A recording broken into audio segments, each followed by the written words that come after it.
আচ্ছা, এই যে এতগুলো নাটক আসছে আপনার, এটা নিয়ে আসলে অনুভূতিটা একটু কি বলবেন?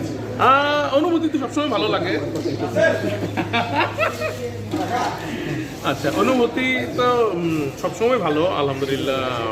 দর্শকের ভালোবাসা, তারা এই যে আমার একটা নাটক ভিউ হচ্ছে একদিনে, কিছুদিন আগে আমার একটা নাটক একদিনে 1 কোটি ভিউ হয়েছে।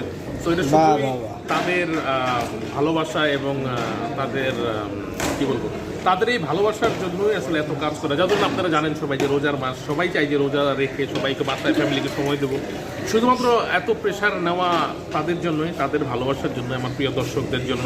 তো আমি আমার দর্শকদেরকে বলবো, যারা 1 কোটি ভিউ করছেন একদিনে আমার নাটকগুলো, তাদেরকে আমি বলবো, মানে যারা সবসময় আমাদের নাটক দেখেন, একদিনে মিলিয়ন যাচ্ছে। তো আপনারা সবাই আমার যে সিনেমাগুলো আসছে, আমি বলবো যে যদি আমাদের যে সিনেমাগুলো ঈদের সিনেমা প্রেক্ষাগৃহে এসে দেখেন, আপনাদের